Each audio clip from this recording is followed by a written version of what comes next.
बिस्मिल्लाहिर्रहमानिर्रहीम। अस्सलामु अलैकुम students, welcome to my YouTube channel bio with Musammir. How are you students? Hopefully all of you are fine. Students, आज हम National Book Foundation chapter number 6 को start करेंगे। Chapter number 6 का title है prokaryotes. अब देखिए students, prokaryotes basically are those organisms which contain prokaryotic cell. And what is prokaryotic cell? Prokaryotic cell is that cell in which well-defined nucleus is not present. अब देखिए students, ये जो prokaryotes होते हैं, हम इन प्रोकैरियोट्स को एक kingdom में रखते हैं, जिस किंगडम को हम कहते हैं किंगडम प्रोकैरियोटी। किंगडम सिस्टम के मुताबिक अगर देखा जाए तो हमारे पास 5 किंगडम्स हैं, और ये जो 5 किंगडम्स हैं उसमें एक किंगडम एनिमेलिया, दूसरा किंगडम प्लांटी, तीसरा किंगडम है जिसको हम कहते हैं किंगडम प्रोटिस्टा, और चौथा किंगडम फंजाई, और इसी तरह से जो लास्ट किंगडम है, पांचवा किंगडम, उसको हम कहते हैं किंगडम प्रोकैरियोटी। अब देखिए स्टूडेंट्स, किंगडम से भी एक बड़ी यूनिट है, और उस यूनिट को हम कहते हैं डोमेन। बेसिकली लिविंग ऑर्गेनिजम्स को हमने 3 डोमेन्स में डिवाइड किया हुआ है। ये 3 डोमेन्स कौन से हैं?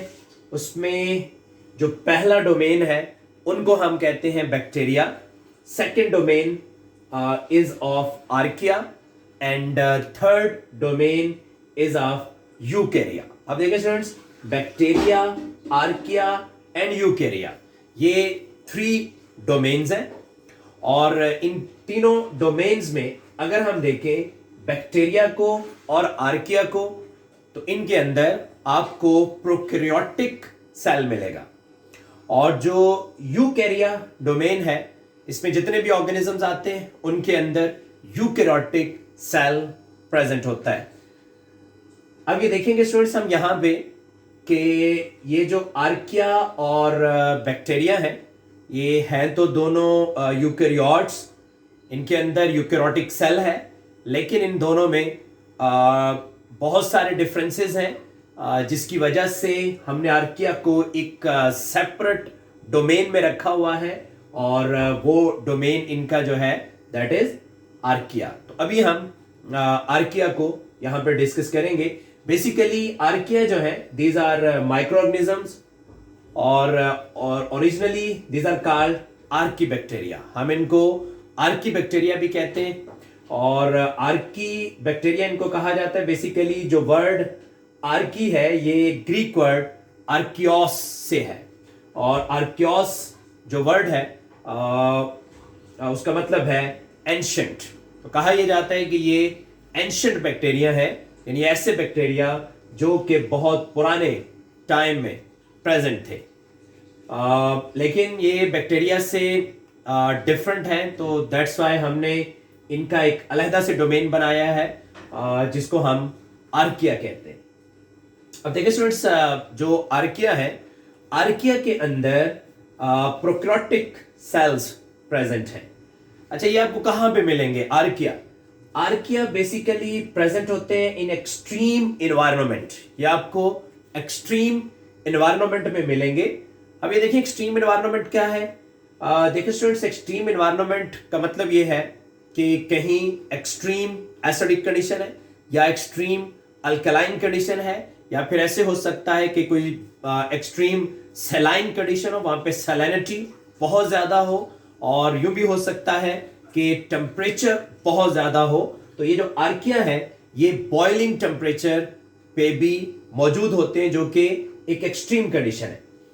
अब अगर आर्किया के कैरेक्टर्स को आप देखें, they share certain character with bacteria as well as with eukaryotes, यानी इनमें कुछ करैक्टर बैक्टीरिया वाले हैं, और कुछ करैक्टर जो है वो आपको यूकैरियोट्स वाले मिलेंगे।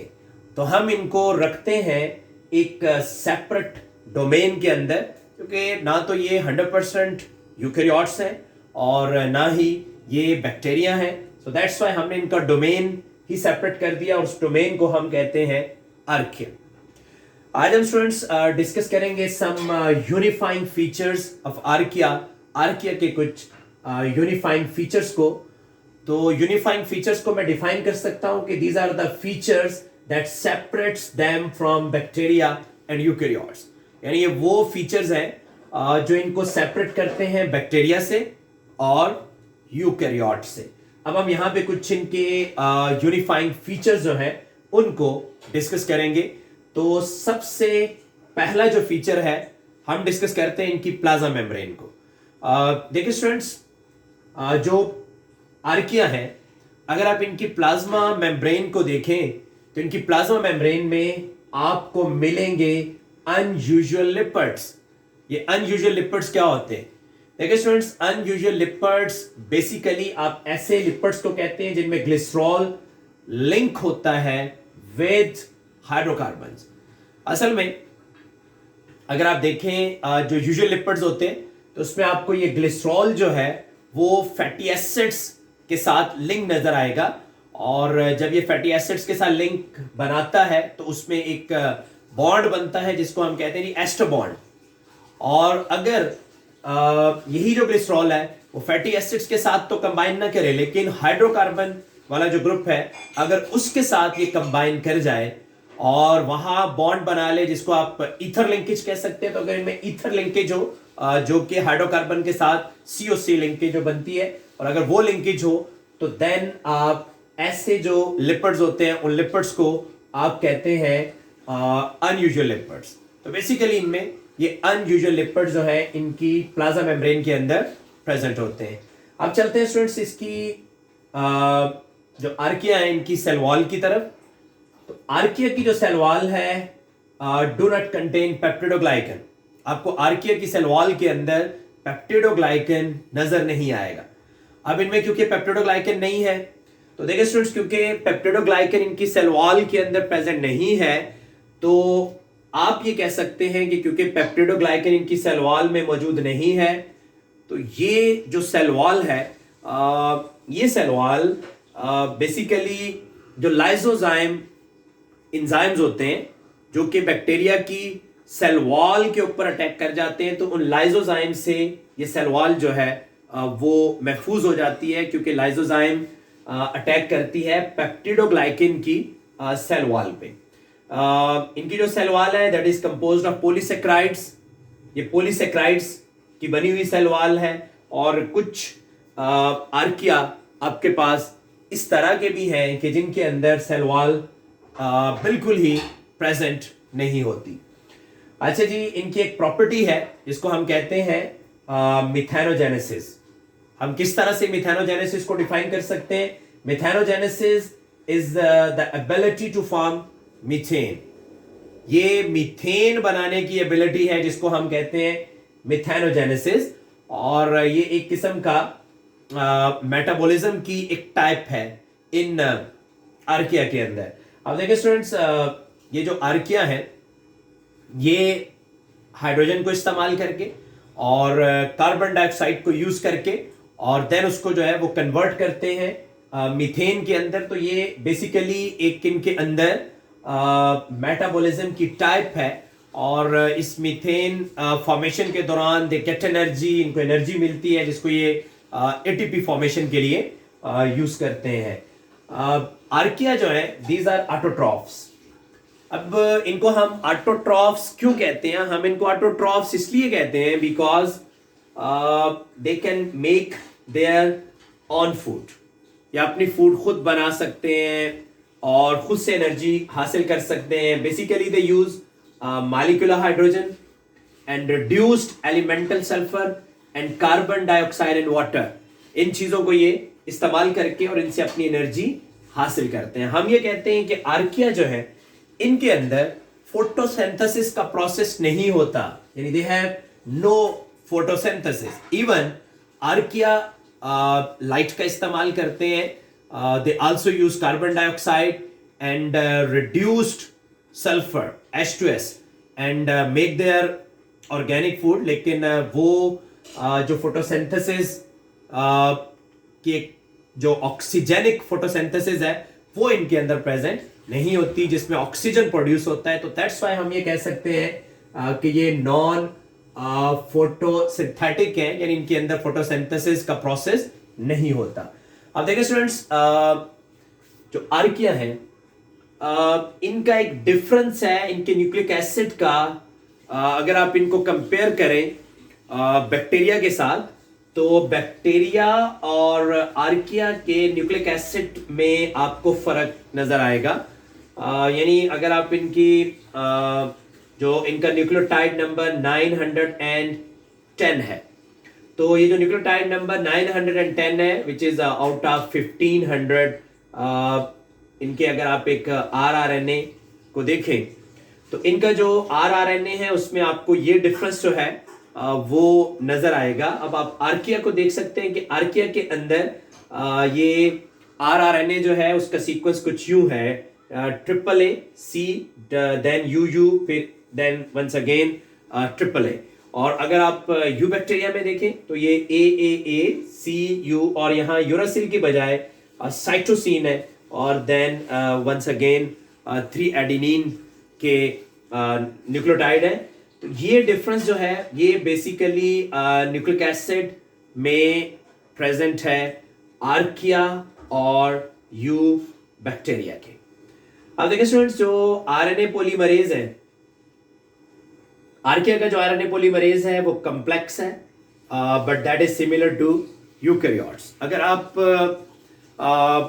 देखें बैक्टीरिया का आरएनए पॉलीमरेज, तो बैक्टीरिया का जो आरएनए पॉलीमरेज है उसमें 2 to 8 पॉलीपेप्टाइड्स आपको मिलेंगी, यानी वो इतना ज्यादा कॉम्प्लेक्स नहीं है, सिंपल है। लेकिन जो यूकैरियोट्स होते हैं उनका जो आरएनए पॉलीमरेज है दैट इज वेरी कॉम्प्लेक्स, यानी उसमें मल्टीपल आपको न्यूक्लियोटाइड जो पॉलीपेप्टाइड्स है वो मिलेंगे। तो अब उसमें क्योंकि मल्टीपल पॉलीपेप्टाइड्स हैं तो वो कॉम्प्लेक्स है, और जो आर्किया का आरएनए पॉलीमरेज है वो भी आपको कॉम्प्लेक्स मिलेगा जस्ट लाइक यूकैरियोट्स।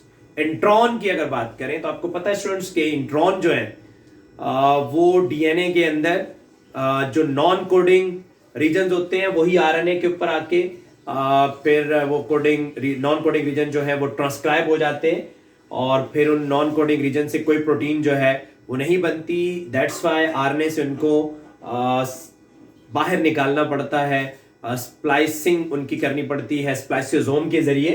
तो जो इंट्रॉन है ये नॉन कोडिंग पार्ट्स हैं जीन के, और ये इंट्रॉन आपको पता है कि बैक्टीरिया की बॉडी के अंदर तो प्रेजेंट नहीं होते, but they are present in eukaryotes, और ये आर्किया के अंदर भी प्रेजेंट है। अगर हम देखें इनकी एंटीबायोटिक सेंसिटिविटी, तो आर्किया के बारे में ये कहा जाता है कि जो आर्किया है क्योंकि इनके बाहर पेप्टिडोग्लाइकन की सेल वॉल मौजूद नहीं है, तो जो प्रोकैरियोट्स की एंटीबायोटिक है वो इनके ऊपर अफेक्ट नहीं कर सकती, लेकिन जो यूकैरियोट्स की एंटीबायोटिक्स हैं वो इनके ऊपर अफेक्ट करती हैं। और हम ये कह सकते हैं कि ये प्रोकैरियोट्स की जो एंटीबायोटिक है उनके लिए ये सेंसिटिव नहीं है, यानी उनके लिए ये ब्रॉड स्पेक्ट्रम एंटीबायोटिक के अगेंस्ट ये रेजिस्टेंट शो करती हैं। तो आज हमने स्टूडेंट्स आर्किया के बारे में पढ़ा है, और हमने इनके कुछ यूनिफाइंग फीचर्स को यहाँ पे डिस्कस किया है। इंशाल्लाह आपसे अब नेक्स्ट लेक्चर में मुलाकात होगी। हमारा आज का लेक्चर यहीं तक था, मुझे इजाजत दीजिए। Till that time, Allah Hafiz.